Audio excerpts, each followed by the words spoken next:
Um, I don't have a fancy PowerPoint for you. Well, I didn't before, but I don't even have one now.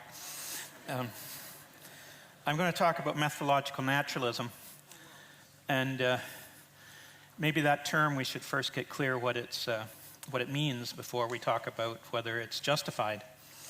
In 1983, there's a Christian philosophy professor at Wheaton, conservative Christian liberal arts college. He advocated the practice of what's called methodological naturalism.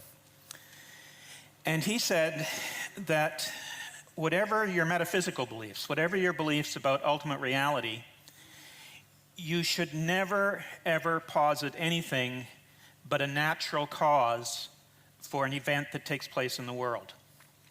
Now, this came to be known as methodological naturalism. It was also known as methodological atheism, provisional atheism, but those are all the same. It's come out, the term that's now routinely used is methodological naturalism.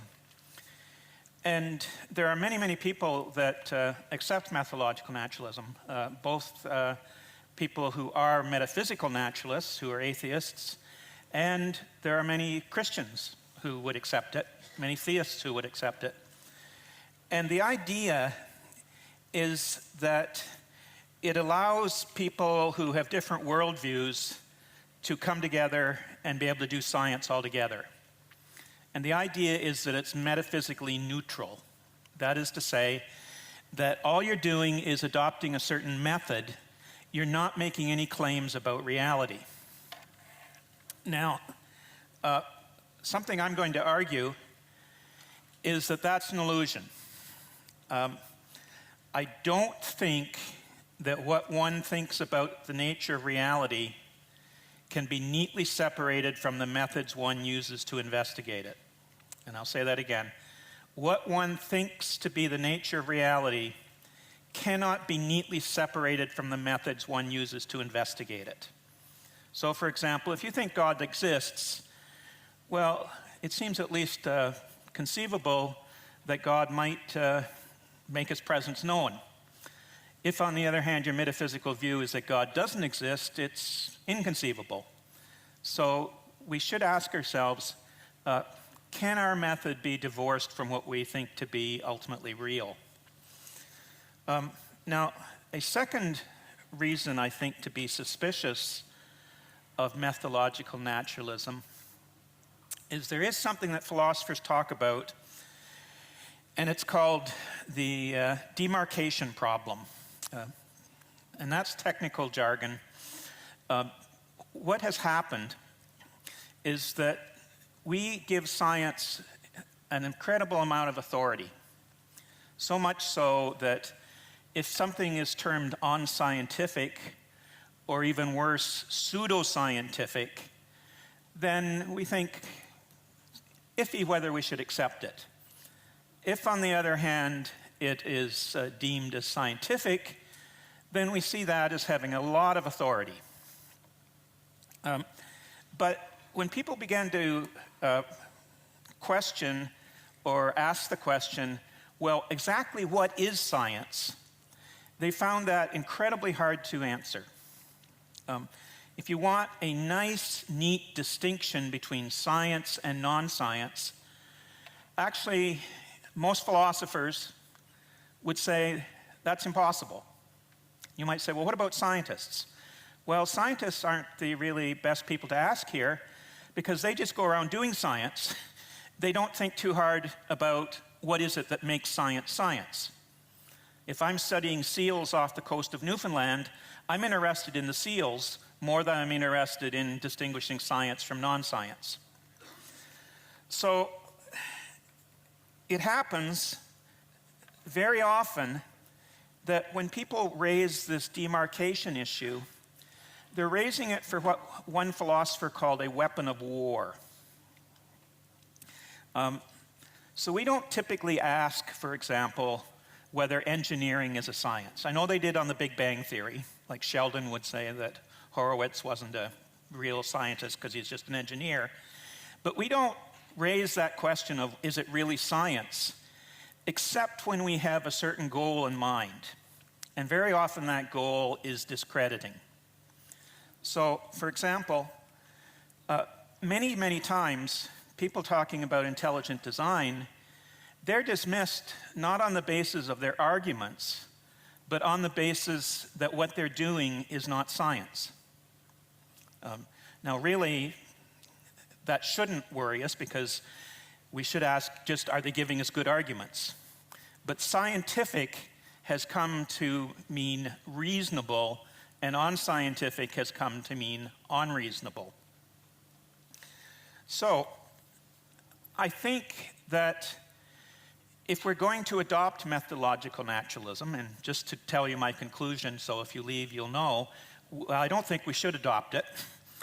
But if we were to adopt it, we need to give some justification of why we adopt it. We need to have a reason why we adopt it. If we're going to say, this is a necessary condition of doing science, that we only give explanations in terms of natural causes, we need to be able to answer the question of, well, why would you accept such a claim? And I think what we're going to see, if I'm right in my argument, is there aren't any good reasons to adopt it. So what I'm going to do is I'm going to go through some of the usual justifications of methodological naturalism. And I'm going to go through going from the worst ones to the best one. Okay? So the worst one is that you insist that methodological naturalism should be adopted because the only people that don't want it adopted are creationists. Now, that's an illustration, or that's an example of what is known as the ad hominem argument. And ad hominem is simply Latin for against the man, or if we're to be less sexist, against the person. Whatever a person's motivations are, that should be treated separately from the merits of their argument. So, for example, Richard Dawkins has argued that evolution is great because it allows you to be an intellectually fulfilled atheist. Now, Dawkins is delighted with that. He wants atheism to be true. Does that mean that I can dismiss his argument? No. The fact that he wants atheism to be true is not really a good reason for me saying, well, automatically he cannot have good reasons for being an atheist. Similarly, if I want theism to be true, that doesn't mean I couldn't have a good argument for it, in fact, being true. So it will not do simply to dismiss critics of something on the basis that they have a certain bias. Okay? So that's the first justification. Doesn't really work. The second. Well, the second claim, second attempt at justification, is that science in principle excludes any recognition of the supernatural. So you have Robert Pennock, a great critic of intelligent design. He insists that methodological naturalism is a scientific ground rule. And quoting here, as a point of method, science does not countenance appeals to the supernatural. So on that view, methodological naturalism is a necessary condition of doing science. Now, there are at least two reasons, I think, to reject Pennock's claim. First, notice that Pennock is simply asserting that. If you ask, well, why must science exclude recognition of the supernatural? He doesn't give us a reason. He simply stipulated this is what science is. So if one wants to claim that science prohibits ever talking about a non-natural cause, one should provide some reasons for that. And second, although methodological naturalism may work well in some areas of science, it's far from clear it works well in other areas of science. I mentioned this earlier today in my other talk. We can distinguish between nomenological science and historical science. When we explain things in terms of laws, we generally look and can find natural causes. It's much less clear that that should be a stipulation when we're looking at historical events such as the origin of life, or life just doesn't arise routinely.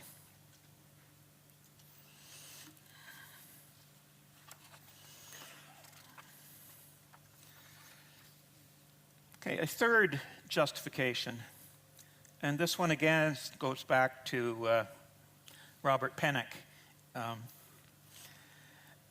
And he objects to methodological naturalism.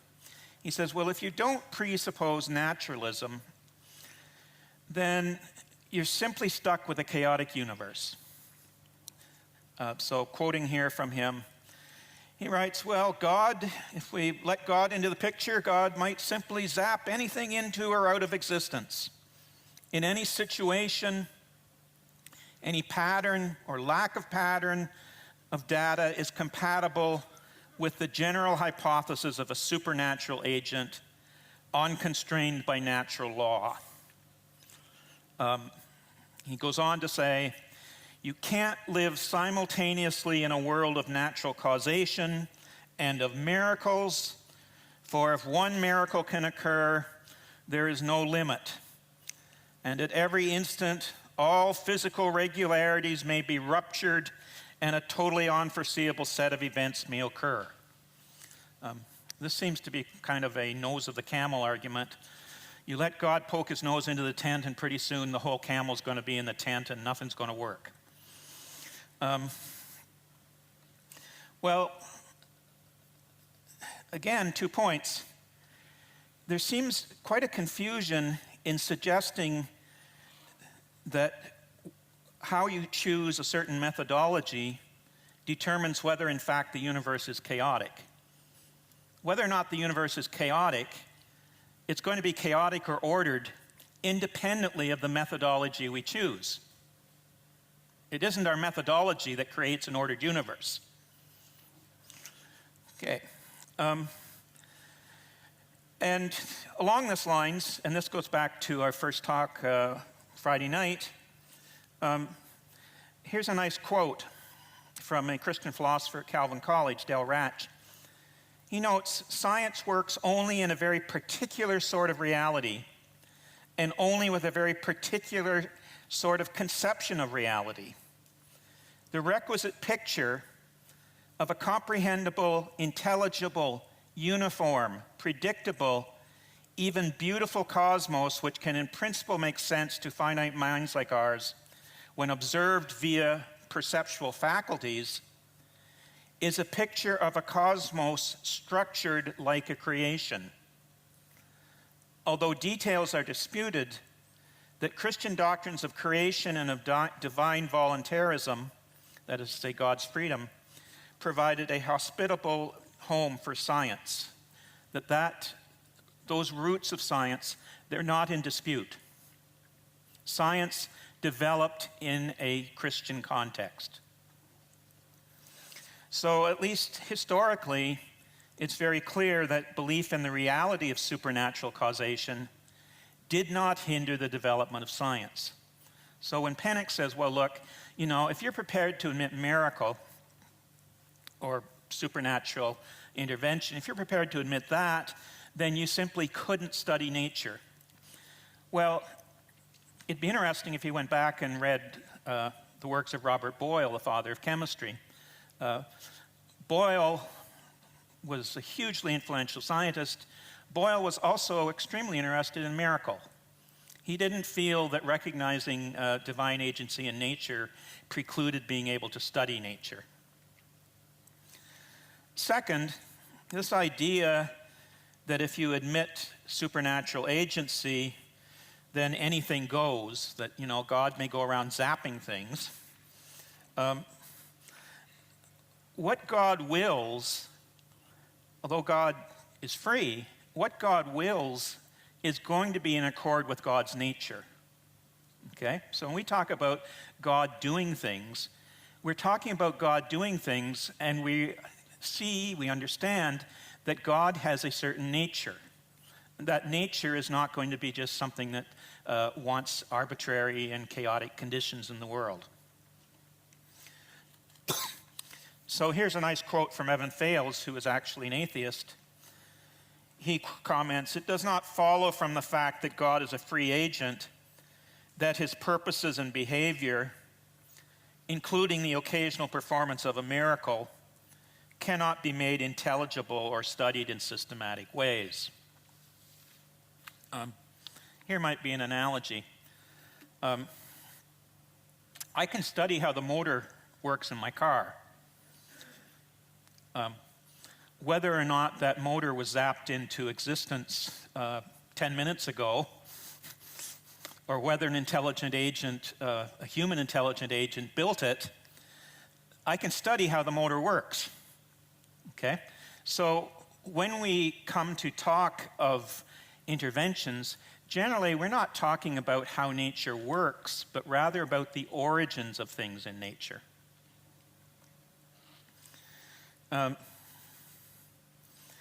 And third, along this, replying to this objection that God could simply zap, we have criteria for recognizing events which are best understood as agency. Now, a fourth attempt at justification, and our friend Pennock again raises it. He seems to have a whole slew of these worries. But sometimes people say, well, look, if you allow for the possibility of supernatural causation, that's a science stopper. And the idea here is that if we were to say, for example, that God created the first cell, well, presumably, according to this objection, then everybody's going to get lazy.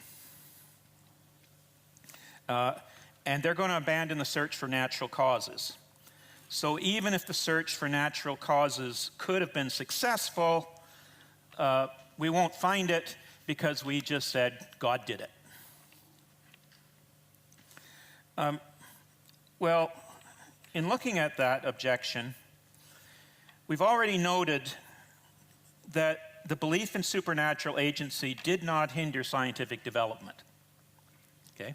So there were lots of people who took supernatural causation seriously, and yet were very prominent, influential scientists. Second, if you propose a supernatural explanation, that doesn't mean that you can't have competing explanatory hypotheses.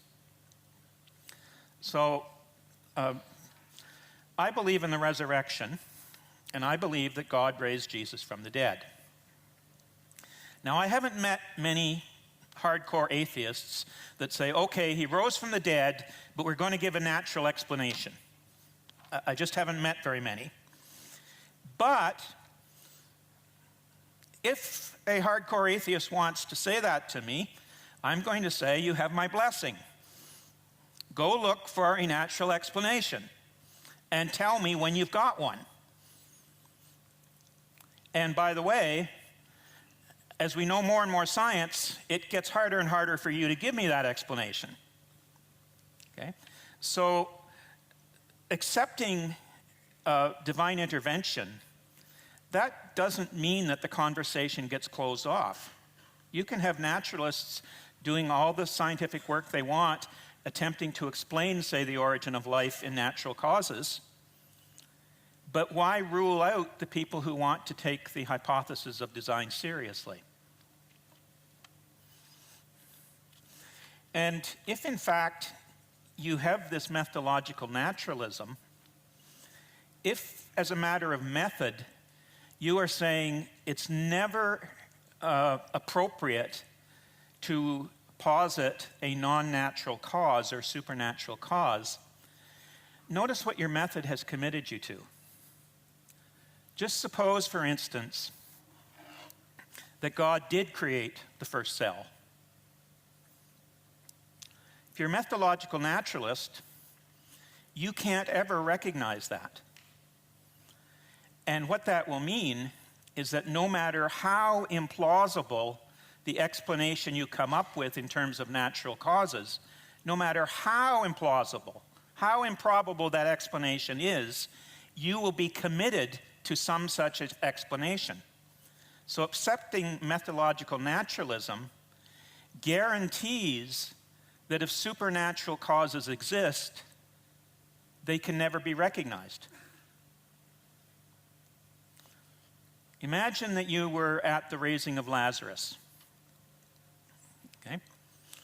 And Jesus says, it's going to be okay. And he calls out, Lazarus, come forth, and out comes Lazarus. Well, suppose you are a believing Christian scientist, but you've accepted methodological naturalism. As a scientist, what are you going to have to say? Better get looking for those natural causes. As a Christian, you go into religious mode now, what are you going to say? I think God did it. It would seem to me that that would mean that you have to be pretty schizophrenic. Wouldn't it be better if we had a science that wasn't stopping us from recognizing what seemed to be non-natural causes?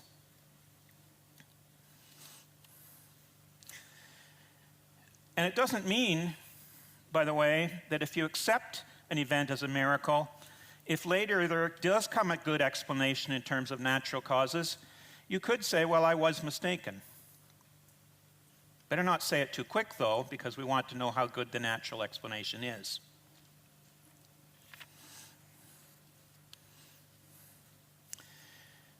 Now, a fifth attempt at justification is that methodological naturalism is sometimes defended on explicitly theological grounds. And I mentioned these earlier today. These generally take the form of assertions that the perfection of God implies that his purposes in the world must be accomplished exclusively, perhaps in the case of more conservatively minded, an exception being made for salvation history, by means of secondary created causes. So you will have people, probably the name Howard Van Til doesn't mean much to you, but you have people following Van Til who assert, well, nature is fully gifted, and any supernatural intervention by God in creation would be coercive and inconsistent with God's perfect love. So sometimes you'll have people saying, well, you know, if God makes something happen in the universe, then he's being mean to the universe. He's coercing it.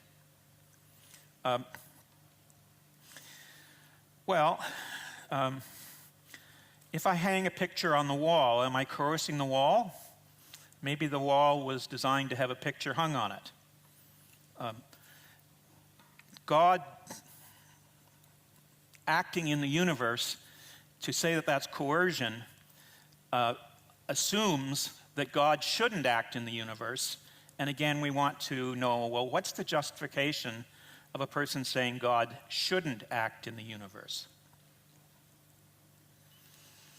I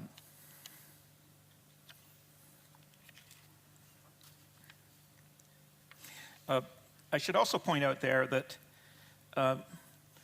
if you're making that theological move, that justification is inconsistent with the claim that methodological naturalism is metaphysically neutral.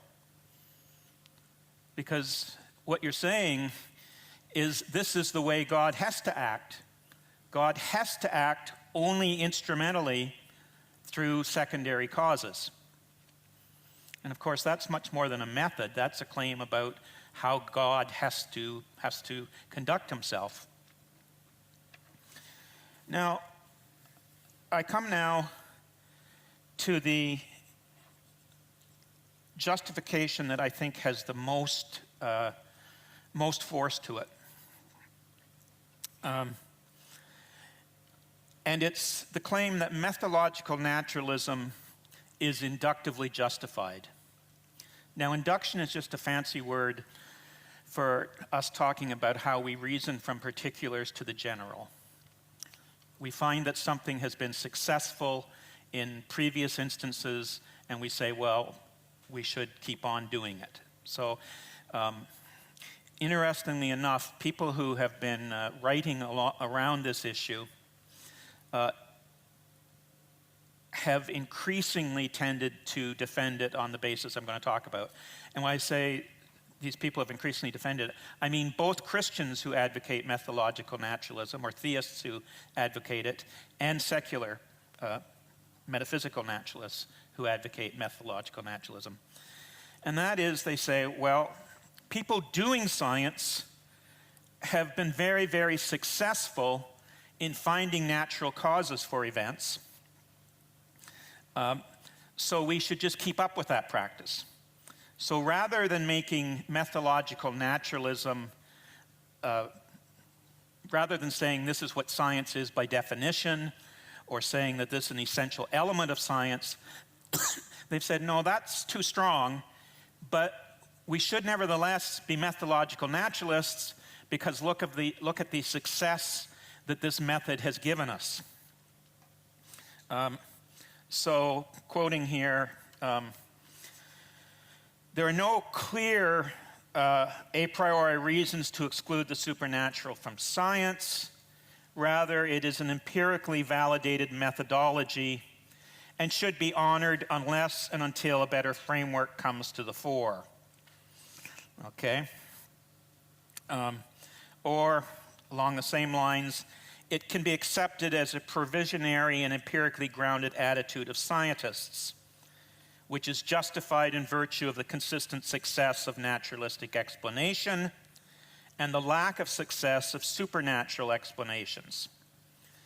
Now, I've suggested that this is the best shot, but I don't think it's very convincing. It's interesting, that last quote I read to you, it's actually from people very, very critical of intelligent design. And if you read the article, what you find is they say, well, look, these previous justifications of methodological naturalism, they don't work. But don't worry, we're not opening the door to intelligent design.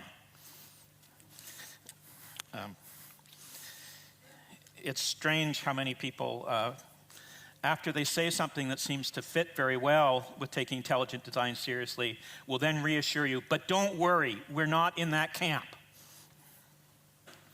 Now, I don't think this attempted justification is very promising. First, we might take it more seriously if methodological naturalism were really held very tentatively. But let me read to you a quote that's often used from Richard Lewontin. He writes, "It is not that the methods and institutions of science somehow compel us to accept a material explanation of the world. But on the contrary, we are forced by our a priori adherence of material causes to create an apparatus of investigation and a set of concepts that produce material explanations, and listen here, no matter how counterintuitive, no matter how mystifying to the uninitiated. Moreover, that materialism is absolute, for we cannot allow a divine foot in the door." So, far from being a tentative saying, well, you know, maybe here you could check this method, but of course we're open to it, finding out it doesn't work in this instance, methodological naturalism tends to function as an absolute prohibition on ever considering any hypothesis other than natural causes.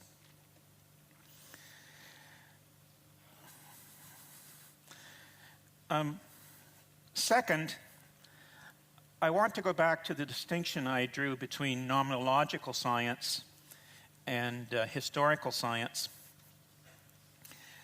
As I mentioned, methodological naturalism, we have been very successful in finding natural causes for regular occurrences in nature. It's the occurrences that are far from regular. We don't see life routinely arising that we would want to maybe consider invoking supernatural agency. And given that's true, and I gave you the analogy of pigeons and foxes, well, I could go with turtles and cheetahs this time, but you've got the idea. The fact that you can catch turtles easily, the fact that you can give explanations in terms of natural causes, in a certain class of events, does not mean that you have strong support for saying that you will have success in positing those causes in a different class of events. And if you look at it, any inductive argument regarding cosmological and biological origins, those seem to be on the side of the design inferences. As we've seen in our talks, we have strong evidence for the universe having a beginning. So a little over a century ago, it was possible to view the universe as eternal, and the structure of living cells as relatively simple. This is no longer so. The more we know, the harder it is to avoid positing design regarding origins. So our best cosmology points to a finely tuned universe coming into existence without any natural cause. Similarly, although structures that manifest redundant order, and by that I mean order that's simply implicit in the thing itself, something like a crystal, those are easily found in nature, but none of those exhibit the specified complexity, that is to say, the information that exists in DNA, RNA, and proteins. Such structures stubbornly resist any explanation in terms of natural causes.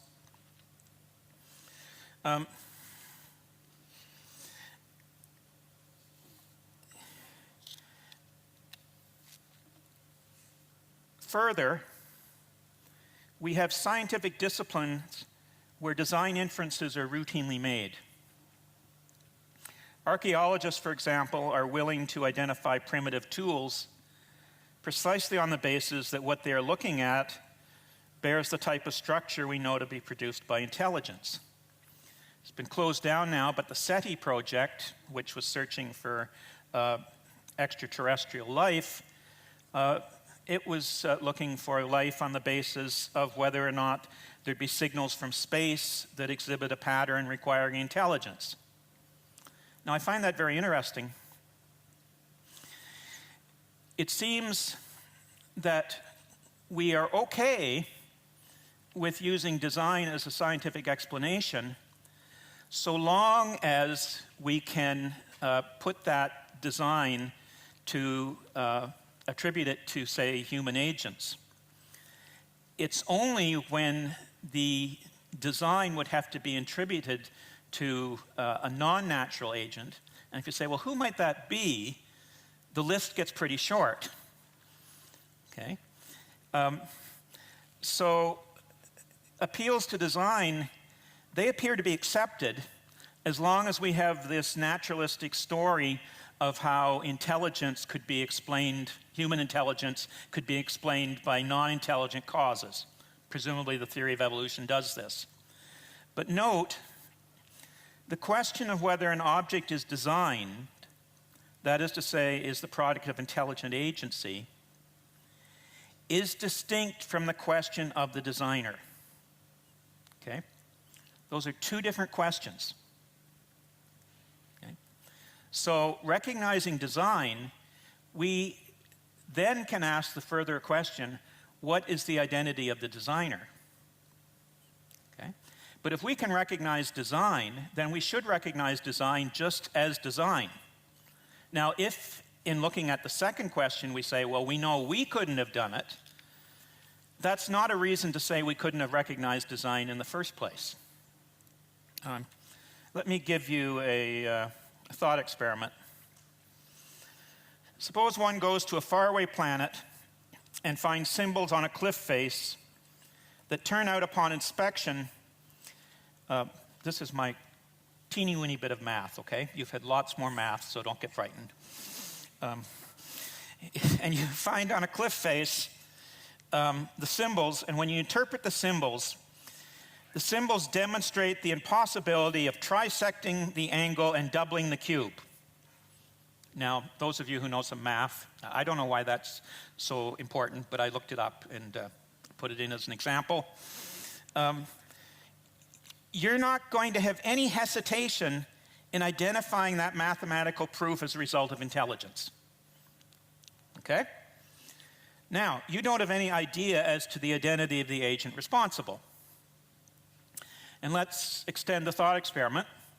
You do a search of the whole universe. Okay? You don't find any physically embodied designer. Are you still sure that you recognize the design? Seems to me we are.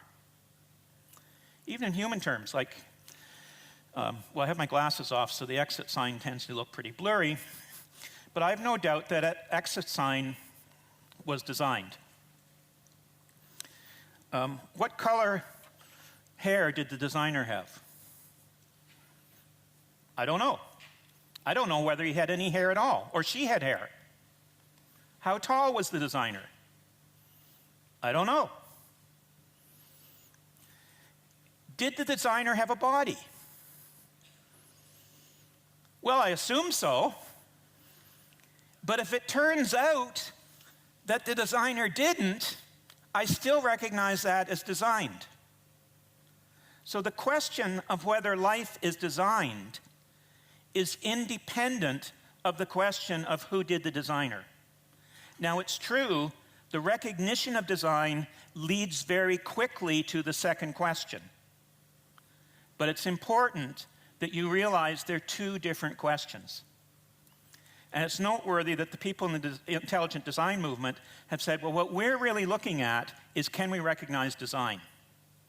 And they've been very careful to say, well, it's a further question then to ask, does that designer look like? So it won't do to reject instances of design on the basis that if they're recognized as genuine, they constitute evidence for supernatural designing intelligence. It won't do to say, well, we'll recognize design as long as it can be human design. Design is design. And whether the design was by humans, by aliens, or by God, that's a different question. So, my conclusion.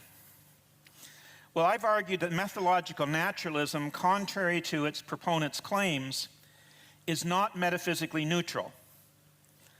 And I've argued that its acceptance as a practice requires justification.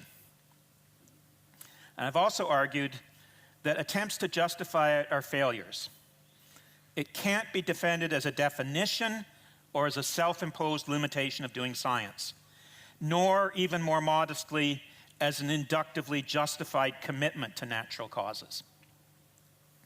Now, its rejection in no way prohibits scientists from searching for natural causes of physical phenomena. The issue is not whether it's legitimate to look for natural causes, but rather whether science must or should in all circumstances confine itself to attempted explanations in terms of natural causes, no matter how inadequate such attempted explanations prove. Whether in science or other endeavors, you need to be free to go where the evidence leads. If the best explanation for some events or structures is direct supernatural agency, then science needs to be able to have access to it. And any methodology which precludes such access acts not to further scientific investigation, but rather to place science in an explanatory straitjacket. Now, I'm going to conclude by telling you a little story of what happened to me at a conference one time. I was at a conference on methodological naturalism at Oxford, and at the end of the conference, they had all the big names up on stage. And I raised the question. I said, well, look, if you were present at the raising of Lazarus, such that Jesus says, come on out, and out comes Lazarus, should you, prima facie, should your first explanation be a natural one? Or should it be a supernatural one? And I could not get the speakers to answer the question. What they did was they said, well, how do we know that Lazarus actually came out? How do we know that Lazarus was alive? How do we know this is not Randy the magician doing it? Well, that wasn't the question. The question was, if that event happened, is it more rational to think of it as having a natural cause or supernatural cause? And it seems to me that there are situations where it's more natural, and that's prima facie, that's just at first glance, but at first glance, it's more rational to assume you have an explanation in terms of agency than an explanation in terms of non-intelligent causes. So there are situations where prima facie we should look for natural causes, but it seems to me there are other situations where the marks of agency are so evident that our first inclination and our areas of investigation would be in terms of agency. And with that, I conclude.